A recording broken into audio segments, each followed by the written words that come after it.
Welcome to Quick Casts from Yoga for First Responders.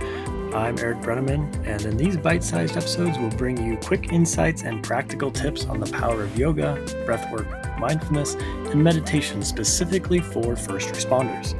Whether you're on a quick break or between calls, we've got a nugget of wisdom to help you stay resilient and focused. Let's dive right in. It's Suicide Prevention Month. September 1st to September 30th, National Suicide Prevention Month. This is going to be a short episode because it's going to be a heavy episode. It's going to be me talking pretty blunt. So I'm going to pull some numbers and share some numbers with you from bluehelp.org. Also partners with First Help. So a little bit about Blue Help. So since January 1, 2016, First Help has been compiling a list of first responders lost to suicide. This information includes corrections and federal officers of all duty status. In 2019, First Help, partners with Blue Help, began collecting suicide data on all first responders, including firefighters, emergency medical personnel, and 911 telecommunicators, who are all honored for their service. I'm recording this on September 5th. It's going to launch on September 6th of 2024, in case you happen to tune back in a few years from now. There have been 82 suicides of public safety personnel to date. 82, and those are only the ones that are being tracked. And oftentimes, those in this profession claim that these are grossly underreported. So there have been at least 82 first responder suicides in 2024 year to date. Of those, let's break it down. 61 of them have been law enforcement. 14 have been from the fire service, 4 from EMS, and 2 from corrections. 77 have been male, and 5 have been female. Years of service by profession, these are the average years of service. No data for corrections or dispatchers. For EMS, the average years of service has been 10. 10 years of service. For the fire service, 14.7 years of service on average. Law enforcement, an average of 15.82 years of service. That's incredible institutional loss, along with that loss of life. Out of those, 59 were active duty, 12 were retired, and 2 were medically retired. The age range of those who have taken their own life, from 18 to 30 years old, 11. 19 of them were between the ages of 31 and 40. 20 were between the ages of 41 and 50. 17 were between the ages of 51 and 60. 4 were older than 60. And 11 we don't have data on. 82. It's Suicide Prevention Month. It's by no accident that I spoke and gave a quick presentation today for Everglades National Park as part of their suicide prevention stand down. The National Park Service had a suicide prevention stand down day today across the entire agency, across the entire country. And I got to talk at one of those presentations. It's Suicide Prevention Month. I'm not sure if you've heard, but YFR has had 2 studies done on it. The second one actually is literally published in the American Psychology Journal stating that we are a preventative tool for post-traumatic stress. That's right. YFFR is a preventative tool for post traumatic stress. Now, we know that not all post traumatic stress accounts for suicide, but there is a progression along that line, right? And so, if we are a proven tool, YFFR are a proven tool to reduce post traumatic stress symptomology, why is my phone not ringing off the hook this month? Ideally, every month, but especially this month. If we are truly having these conversations about working to reduce post traumatic stress, to prevent suicide, and there are research backed tools that you can put in place today, why are you not doing it? If you're in public safety, why not? If you're a leader in public safety, why not? I'm going to say it's because the ego is getting in the way because of the word yoga. There, I said it. Your ego is getting in the way, and you're thinking yoga is not for me, it's for somebody else. And yet, there is this specialized tool built specifically for you. Specifically for you.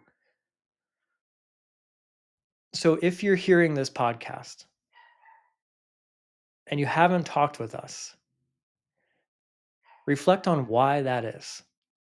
Maybe you should go to our website.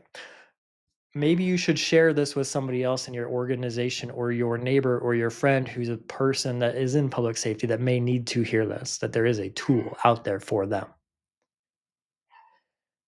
Maybe as a nonprofit, you're afraid that it's going to cost too much. But as a nonprofit, we've never denied working with an organization because of money, ever. And we never will. You see, this tool needs to be in your hands. We will work with the smallest budget, even if it's zero. So maybe the person you need to share this with is your neighbor or your friend who works at a company that may have a matching donation, and they may support a mission that supports our public safety. And so, yes, I am being blunt. I'm talking directly into the camera. I'm talking directly to you that are listening to this episode to take action this month specifically. This month. Let's get to work. It's Suicide Prevention Month. We can do better. We need to be doing better. As we move forward as an organization, as we move forward as public safety, we need to find tools that are research backed and evidence based to put forth. We offer a tangible, practical tool that you can literally learn in 1 hour that will change your life. That's it, 1 hour. That's what the presentation was today with the National Park Service. We started with a 1 hour introduction and ended with a tactical tool they could take home and utilize going forward. And in fact, the chief ranger from that park said, learning this tool 2 months ago has changed my life because I've used it when I deal with my friends. Use it when I deal with my kids when they're screaming. I have used it on the firing line when I'm qualifying, and I've used it at work. So what are you waiting for? Why are we not working together?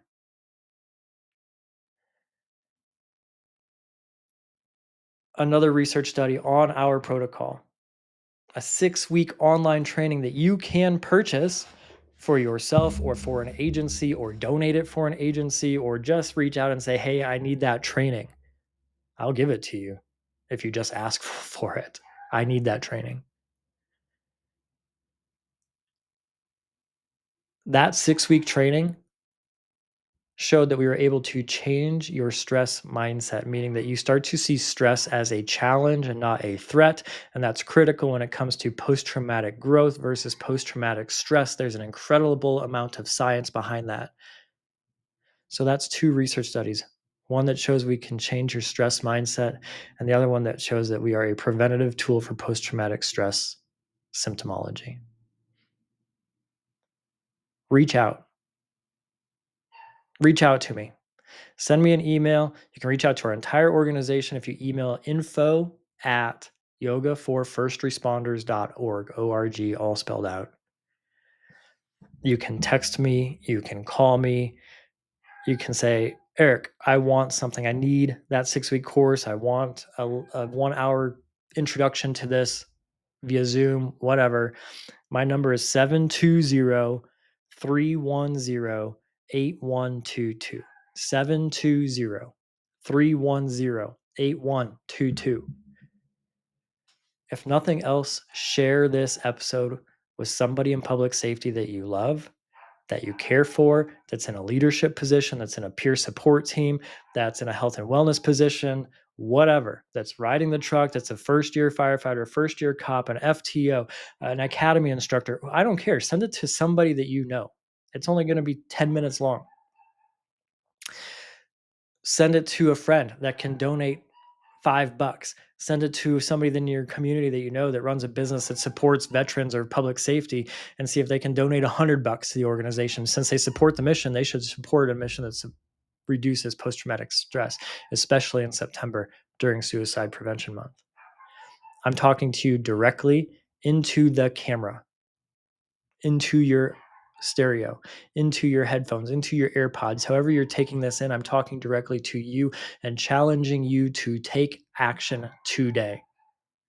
Share this episode, if nothing else. I'm here serving you because I give a damn about your life. These tools are far too important to let sit idle on the side because our egos are getting in the way of the word yoga. Look in the mirror, challenge yourself to do better. We can do better. The people that we serve with day to day, riding the trucks, in the cars, on the rigs, in the ambulances, in our dispatching pods, know that we deserve better. I love you guys. That's why I've dedicated my life to this. Now let's get to work. Hey, before we go, I want to remind you that training your mental and physical health is incredibly important, especially for those working in high-stress jobs like first responders. And if you're interested in learning more about yoga for first responders, visit yogaforfirstresponders.org for our on-demand training app, online course platform, in-person training, and more. Like this podcast, subscribe, and give us a great review. We are so happy to have you part of the YFFR mission.